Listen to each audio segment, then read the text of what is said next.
Doctor Yunus অপসারিত হবেন এবং আওয়ামী লীগকে নিয়ে ভোট হবে, এটা কিসের ভিত্তিতে আপনি বলছেন? মানে বাংলাদেশে বর্তমানে যদি দেখেন যে আওয়ামী লীগের এমনি সাপোর্ট বেস হচ্ছে গিয়ে আপনার 36 থেকে 48 ভাগ নর্মালি।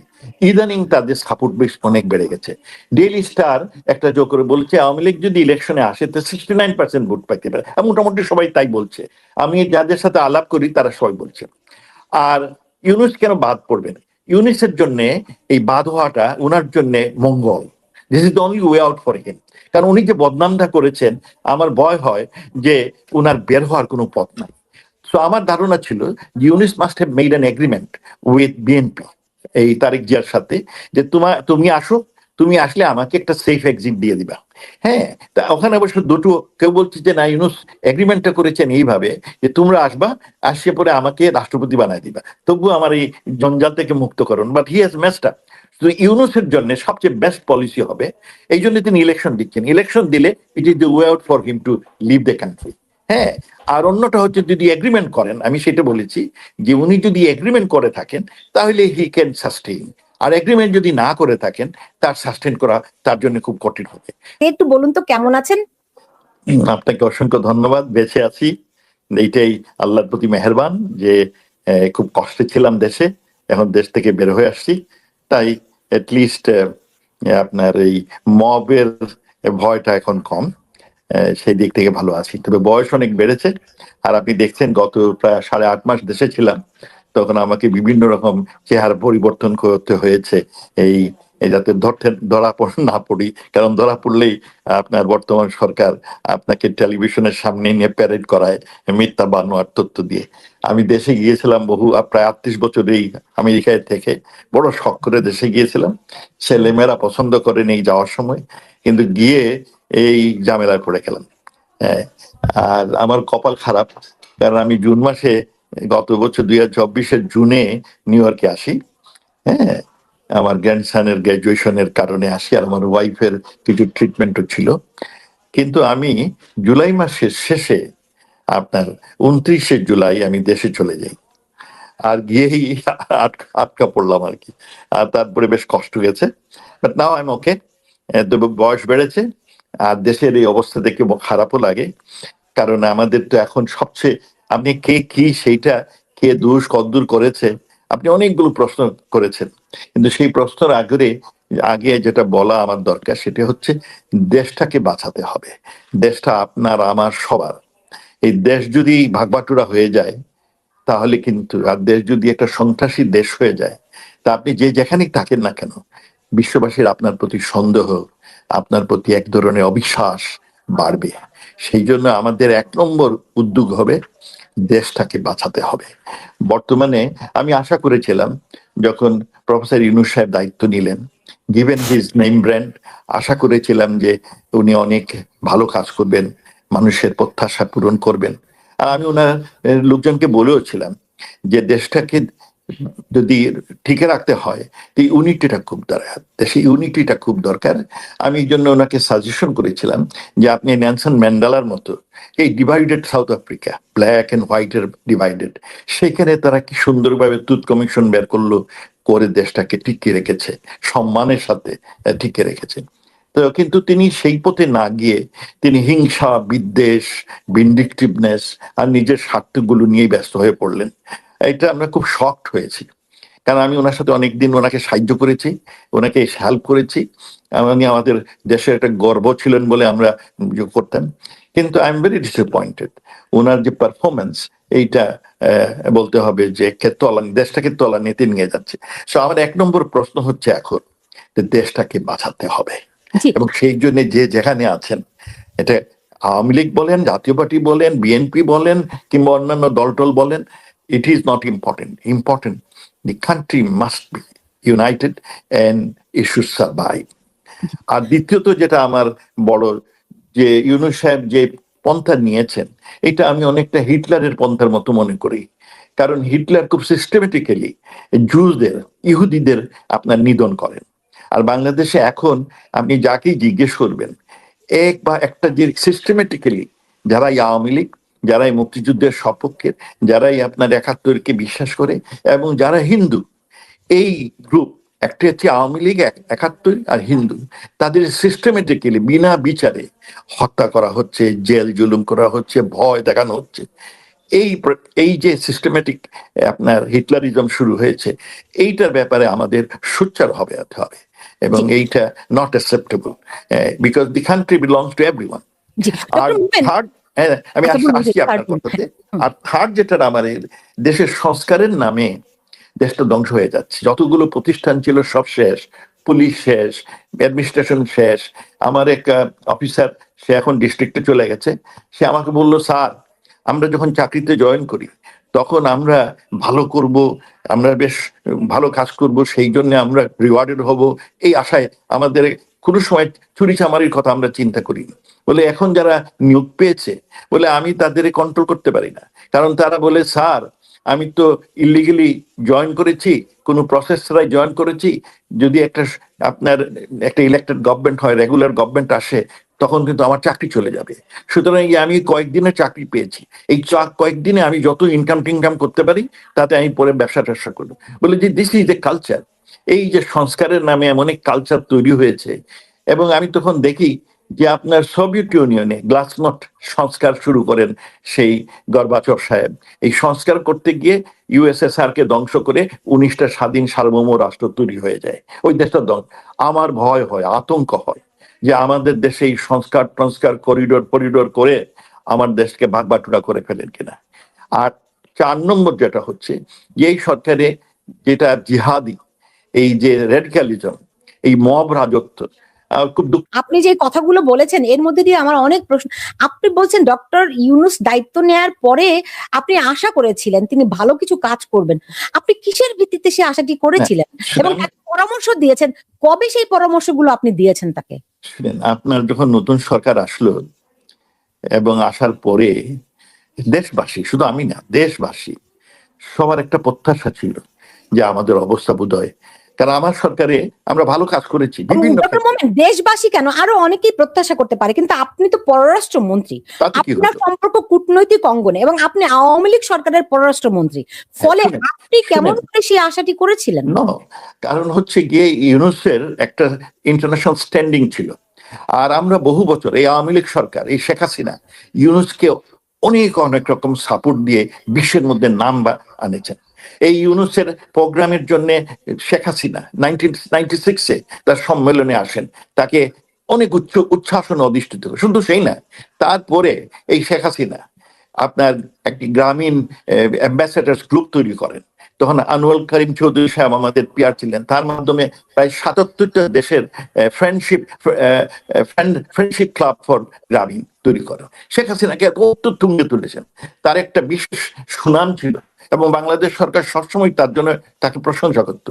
কিন্তু দুঃখের বিষয়, তাই ন্যাচারালি তার গিভেন হিজ পিআর এবং নেম ব্র্যান্ড, দেশবাসী এবং আমিও আশা করেছিলাম যে maybe he will come up with a different view point.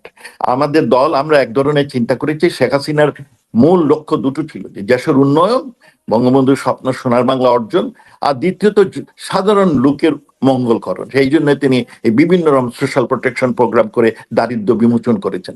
এই বাংলাদেশে শেখ হাসিনা যে অভাবনীয় সাফল্য অর্জন করছেন, এটা আপনার স্বীকার করতে হবে। আমি তো এক পেশির লোক নই, আমি একটা গবেষক, একটা অধ্যাপক, সুতরাং আমি বস্তুনিষ্ঠ ব্যক্তি বলি, শেখ হাসিনা সরকারের যে অর্জন কোনো সরকার এত হয়নি। কিন্তু উনি আসার পরে দেশের উন্নয়নের দিকে না তাকিয়ে উনি শুরু করলেন আপনার অকামা কাজ করা শুরু করলেন। শেখ হাসিনার সরকার গত 15 বছরে ধরেন আপনি যে কথা বলছেন যে ডক্টর ইউনূসের নেম ব্র্যান্ডিং, তাকে আন্তর্জাতিক অঙ্গনে এখানে নিয়ে যাওয়া, নিঃসন্দেহে শেখ হাসিনার সরকারের অনেক বড় একটা ভূমিকা ছিল, কৃতিত্ব ছিল, সেটি 1996 সাল থেকে 2001 সাল পর্যন্ত, কিন্তু 2006 সাল পর্যন্ত ওনাকে সাহায্য করেছে। আচ্ছা, 2006 সালে ওইটা বিএনপি সরকার। আমার কথাটা শুনেন, আমার প্রশ্নটি হচ্ছে, যখন 111-এর সরকার আসলো তখনই আমরা জানতে পারলাম ডক্টর ইউনূস একটা তৃতীয় পক্ষেও যারা দেশের ভিতরে অন্তর্ভুক্ত হতে চাইছে, রাজনীতি করতে চাইছে, এটা তো খুব প্রকাশ্যই, রাইট? কিন্তু তারপরে যখন 2009 সালে আওয়ামী লীগ সরকার ক্ষমতায় আসলো, তারপর থেকেই তো শেখ হাসিনা সব সময়ই ডক্টর ইউনূসকে প্রতিহত করেছেন, তীব্র ভাষায় তিনি সমালোচনা। আমি শেষ করি আমার প্রশ্ন। পরে করেন নাই, দিস ইজ নট ট্রু। ওকে, আশা পরে করেন না, কিন্তু পরবর্তীতে করেছেন। আপনার কাছে আমার প্রশ্ন, এই যে শেখ হাসিনা এই সমালোচনাগুলো করতেন আর আপনি আশা করছেন যে তিনি ভালো কিছু করবেন, তো দুটার মধ্যে একটু ফারাক হয়ে গেল না? নো, আমি আশা করেছি যে উনি করবেন। উনি দুর্নীতি করেছেন, সেই জন্য ওনাদের কেস হয়েছে। শেখ হাসিনা ওকে তার ফলে ওনাকে জেলে ঢুকায় নাই, তেনার উপর অত্যাচার করে নাই, তার বিরুদ্ধে তার বিরুদ্ধে দুনিয়া জুড়ে বলে নাই যে উনি খারাপ লোক। হ্যাঁ, কেসের মাধ্যমে শেখ হাসিনা ওনার কেস হয়েছে, কেসে ওনার বাংলাদেশের কেসে ওনার যেই মানুষটি এরকম দুর্নীতি করে, তার কাছ থেকে আপনি ভালো কিছু কিভাবে আশা করেছিলেন? না, এই সরকার সাইডে হয়তো ওনার, যেহেতু ওনার একটা গ্রহণযোগ্যতা ইন্টারন্যাশনাল ছিল, সেই জন্য আমি আশা করেছিলাম যে কোনো বাঙালি লোক দেশের মঙ্গল চায়, কিন্তু যে দেশের তিনি মঙ্গল চান না, আমি তো সেটা বিশ্বাস করিনি। হ্যাঁ, যাই হোক, সেটা আমার ধারণা ছিল, but I am really disappointed. কারণ আমি ওনার এইসব দেখলাম যে দেশটা শেষ করে দিচ্ছেন, এবং এই দেশটা শেষ করতে আমরা দিতে পারি না, কারণ এটা আমাদের দেশ। আমি বুঝতে পেরেছি। এখন আপনি একটু আমাকে বলুন, আপনি বলছিলেন যে এই সরকারকে, মানে ডক্টর ইউনূসের এই বর্তমান সরকারকে আপনি কিছু পরামর্শ দিয়েছিলেন। কি পরামর্শ দিয়েছিলেন, কবে দিয়েছিলেন? আমি যখন উনি আসলেন, প্রথম আমার বন্ধু সালেউদ্দিনের নামডাম হচ্ছিল যে চিফ অ্যাডভাইজার হবে, সে আমাকে ফোন করে বললো, দোস্ত আমি বোধহয় হতে পারি। আমি খুব ভালো, হ্যাঁ, তোমাকে যদি নেয় তাহলে ভদ্রলোক মানুষ, তুমি, তোমাদের ভালো। যাই হোক, আমি তাদের বললাম যে, তারপরে যখন ইউনূস সাহেব ঠিক হলেন, আমি ওরা বললাম যে, ইউনূস, তোমার দেশটা কিন্তু খুব কঠিন অবস্থায়, এমনি দেশের অবস্থা সবসময় কঠিন, তুমি এক কাজ করো, ইউনূস ভাইকে বলো যে ম্যান্ডেলার পথটা ধরতে। Mandela united the country, and that would be his best way out, দেশটাকে এরকম কঠিন অবস্থা থেকে, ডিভাইডেড দেশ থেকে। এই পরামর্শ আপনি কবে দিয়েছিলেন? আপনি কবে জানতেন যে চিফ অ্যাডভাইজার হচ্ছেন? অগাস্টের পর, আমি তখন ঢাকায়, অগাস্টের পর, ধরুন 7-8-9 এই সময়, মানে শেখ হাসিনা ভারতে চলে যাওয়ার পরে, তখন ভারতে চলে যাওয়ার পরে। এর আগে আপনারা কিছুই টের পাননি? ডক্টর মোমেন, এর আগে আপনারা কিছুই টের পাননি? আমরা কিছুই টের পাইনি। আমি তো নিউ ইয়র্কে ছিলাম তখন, ওই যে আমি তথ্য পেতাম কিছু কিছু পত্রিকা মারফত, এমনি তো কিছুই পাইনি। এবং যে ইস্যুটা নিয়ে ঝামেলা হচ্ছিল, সেই কোয়াটা সিস্টেম, আওয়ামী লীগ এই কোয়াটার বিরুদ্ধে না, আমরাও চাইছিলাম রেশনালাইজেশন, কিন্তু আমাদের অতি উৎসাহী কিছু লয়ার্স এবং কোর্টের মধ্যে দিয়ে দিলেন। তখন কোর্ট এর জন্য সরকার অপেক্ষা করলো যে কোর্টের যখন সরকারই অ্যাপিল করেছে যে এই কোর্টা সিস্টেম রেশনালাইজেশনে। আমি তখন একটা আমার কলামে আমি লিখেছিলাম যে আমেরিকাতে আমাকে যখন আমার দল এই কোর্টের কথা বলছে যে কোর্ট যেহেতু দিয়েছে, কোর্টের টাইম পর্যন্ত অপেক্ষা করেন, আমরা অ্যাপিল করেছি, তখন আমরা এটা রেশনালাইজ। আমি তখন একটা আমার ওয়েবসাইটে লিখেছিলাম, তখন ওয়েবসাইট মেনটেন করতাম, লিখেছিলাম যে আমেরিকাতে স্লেভারি প্রায় 400 বছর আপনার কোর্ট এবং জাজরা স্লেভারির পক্ষে মতামত দিয়েছে। আর 1862 খ্রিস্টাব্দে আব্রাহাম লিঙ্কন যখন এটাকে ব্যান করে দিলেন স্লেভারি, তারপরে কোর্ট কোনোদিন আপনার স্লেভারির পক্ষে রায় দেয়নি। তাই বলেছিলাম this is a political decision, এটা কোর্টের জন্য আমাদের অপেক্ষা করার দরকার নাই। আমরা যত মন মানসিকতা ভাবে চাই এই কোর্টা সিস্টেমের রেশনালাইজেশন, সুতরাং we should have a political decision. কিন্তু তখন আমাকে বলা হলো যে না না না, কোর্টে যখন আমরা অ্যাপিল করেছি, অপেক্ষা করেন, সপ্তাহখানেক অপেক্ষা করুন, তখন আমরা তখন এইটা বাদ হয়ে যাবে। তো একটা সাধারণ একটা ইস্যু ছিল, কিন্তু এই ইস্যুর ভিতরে যে কি রকমের ষড়যন্ত্র ছিল, এই যে মেটিকুলার আমাদের এটা চিন্তা আসে না। আর আওয়ামী লীগ কোনো ষড়যন্ত্রে কখনো চিন্তা করে না, তারা তো দেশের উন্নয়ন নিয়ে ব্যস্ত থাকে, সুতরাং কে কি ষড়যন্ত্র করলো ওগুলোর ধারে কাছে চিন্তা ভাবনাতেই থাকে না। এই জন্য বোধহয় সরকার তখন যারা ছিলেন তারা চিন্তা ভাবনা করেন। এটা খুবই দুঃখজনক যে আমরা সেই জন্য একটা জনগুজানো দেশ ধ্বংস করে দিচ্ছি। ডক্টর মোমেন, পৃথিবীতে সব সরকারের বিরুদ্ধে কম বেশি ষড়যন্ত্র থাকে, আপনি একজন তো কূটনীতিজ্ঞ, রাইট? সো ধরেন এখানে অনেক, যেমন ধরেন প্রেসিডেন্ট ডোনাল্ড ট্রাম্প বলেছেন 29 মিলিয়ন ডলার ব্যয় করা হয়েছে। আমরা এখন দেখতে পাচ্ছি ডিপ স্টেট এখানে জড়িত ছিল। তো একজন কূটনীতিবিদ হিসেবে আপনারা যখন কিছুই জানতে পারেননি, আপনাদের মনে হয় না যে এটা একটা, আপনি নিউ ইয়র্কে ছিলেন, আমরা আজ করেছিলাম সেটা হচ্ছে বাংলাদেশ আপনার দ্রুত গতিতে উন্নতি করছে। আমাদের উন্নতি অনেকে পছন্দ করে নাই, আমাদের বন্ধু প্রতিমা অনেকেই পছন্দ করেন নাই যে বাংলাদেশ আমাদের থেকে ভালো করে ফেলতেছে। বিশেষ করে উন্নত যারা দেশ তারা পছন্দ করেনি। তাই তারা বিভিন্ন রকম এনজিওর মধ্যে সহায়তা, আমি একসময় এই জন্য সরকারকে বলেছিলাম যে এনজিও সহায়তা দেয় 150-200 মিলিয়ন, ওগুলো সব বাদ দিয়ে দেন, বন্ধ করে দেন, কারণ ওরা এর ভিতর দিয়ে শয়তানি করে, এগুলো বন্ধ করে দেন, আমরাই এই টাকা জোগাড় করবো না। কারণ এইটা একটা আমার ধারণা ছিল যে দেশ যেহেতু উন্নতি করতেছে, তাহলে আমাদের কিছু শত্রু জোগাড় হচ্ছে, যে কারণ উন্নতি দেখতে চায় না, বিশেষ করে মুসলমান দেশ, কোনো মুসলমান দেশ উন্নতি করুক এরা কেউ পছন্দ করে না। তো সেইটা আমাদের ধারণাই ছিল। আর আমাদের এইটাও ধারণা ছিল যে আমাদের এইখানে নিয়ে কেউ ঝামেলা করতে পারে। এই জন্য আমি ফরেন মিনিস্টার থাকা অবস্থায় 3টি স্ট্র্যাটেজি দিয়েছিলাম। একটা ইকোনমিক ডিপ্লোমেসি, দেশের উন্নয়নের জন্য, আরেকটি পাবলিক ডিপ্লোমেসি, আমরা কি করছি না করছি দুনিয়াকে জানানোর জন্য, ওইটা help our my economic diplomacy. আর থার্ড যেটা, সেইটা আমি এমফেসিস দিয়েছিলাম রিজিওনাল পিস এন্ড স্টেবিলিটি। এবং এইটার কারণটা হলো আমি এইটা করলে পরে আমার এই প্রক্সি যুদ্ধ থেকে আমি দূরে থাকবো। আমি এটা জাপানকেও বলেছি, ইন্দোনেশিয়াকে বলেছি, সাউথ কোরিয়াকে বলেছি, তোমরা ধনী দেশ, জাপান তোমরা ধনী দেশ, কিন্তু যদি আমাদের অঞ্চলে এশিয়া প্যাসিফিকে কোনো যুদ্ধ শুরু হয়, তোমাদেরও 12টা, আমাদের তো 12টা বাজবেই, তোমাদেরও 12টা বাজবে। এবং দে এগ্রিড টু ইট। এবং এই জন্যই আমি রিজিওনাল পিস এন্ড স্টেবিলিটি, এটা ভারতকেও বলেছি, কিন্তু এইটারে অনেকে অনেকভাবে ইন্টারপ্রিটেড করেছেন।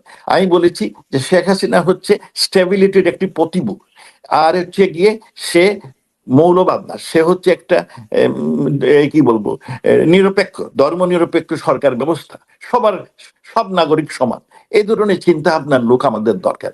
যাই হোক, আমরা কিছু টের পেয়েছি, কিন্তু এইভাবে যে একটা আন্দোলন করে ফেলে দিবে, সেটা কখনো কল্পনা তো আসেনি। কিছু টের পেয়েছিলেন মানে কিছুটা কি টের পেয়েছিলেন? টেরটা পেয়েছি যে আমরা উন্নতি করে ফেলতেছি, এইটা অনেকের মনে শান্তি পায় নাই।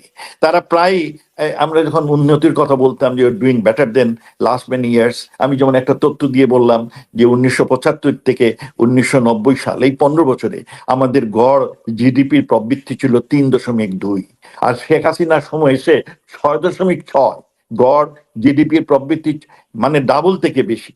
ওগুলো শুনলে অন্যরা, আমি দেখেছি যে বিশেষ করে ওয়েস্টার্ন ওয়ার্ল্ডের, এরা খুব বলে যে এত উন্নতি হয়ে যাচ্ছে, এটা এই দেশটাকে ঠিক আটকানো যাবে না, তোমাদের তো আটকানো, মানে কথার মধ্যে একটা কি আছে যে তোমাদের তো আটকানো যাবে না। তারপরে ইউএন আমাদের বললো তোমরা you are a model of economic development, Wall Street Journal বললো যে Bangladesh is a standard bearer of the South. ওদের ভয় যে তোমাদের আটকানো, তোমাদের দারিদ্র কমে যাচ্ছে, তোমরা আমাদের এখন সাহায্য চাইবে না, মানে এইটা একটা ওদের রীতিমতো একটা ভয়, তাদের চাকরি চলে যাবে। হ্যাঁ, তাদের যদি ওখানে ঝামেলা থাকে তাহলে চাকরিও থাকে, কিন্তু তখন তাদের কি হবে, এইটা একটা টের পেয়েছিলাম আমরা, যে আমরা উন্নতি তাড়াতাড়ি করে ফেলতেছি, সেই জন্য একটা সমস্যা। আর বাকি যেহেতু আমাদের দেশে দুর্বলতা ছিল, করাপশন ছিল, ওইগুলো আমরা টের পেয়েছি। এবং এটা কিসের জন্য নেত্রী যেমন বললেন জিরো টলারেন্স, দুদুকে উপরে রিএনফোর্স করতে চাইলেন, কিন্তু আনফর্চুনেটলি আমাদের অ্যাকশন গুলো সেই রকমের, প্রথমত আমরা প্রচার বিমুখ ছিলাম, আর দ্বিতীয়ত আমরা সেই ধরনের অনেক ক্ষেত্রে অ্যাকশন নাই, বিভিন্ন সামাজিক কারণে অ্যাকশন সেই রকম নেওয়া হয়নি, এটা স্বীকার করতেই হবে। জি, এমনিতে ধরেন কূটনৈতিক ভাবে আমেরিকার সঙ্গে একটা বিরাট আপনারা দূরত্ব করেছিলেন, কেন? না, এরকম একটাই দূরত্ব হলো যে আমেরিকা কিছু জিনিস চেয়েছিল।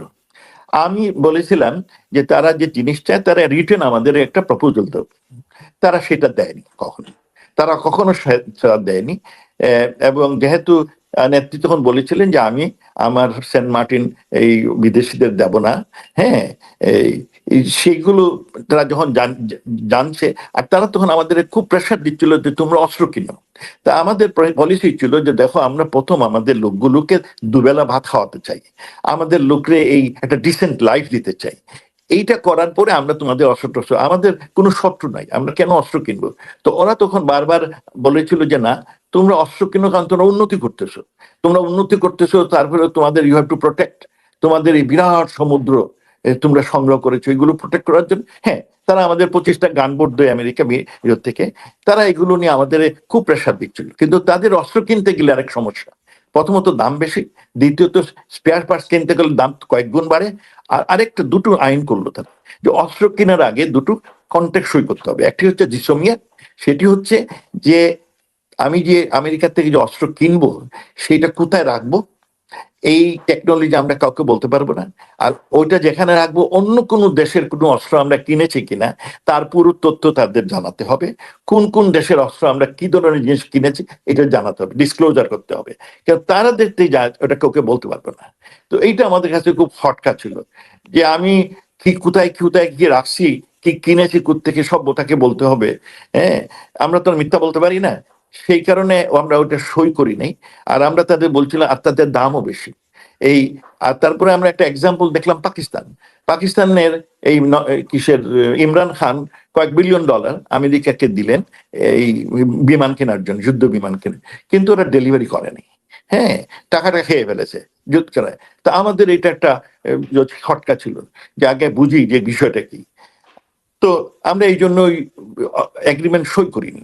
তারপরে তারা আমাদের বলল, আপনার এই যে কিসের IEES ওটাতে আমাদের কোনো আপত্তি ছিল না। এশিয়া স্পেসিফিক ইকোনমিক যে ফোরামটা, আমাদের তো কোনো আপত্তি নেই, কারণ এখানে 4টি ইস্যু ছিল।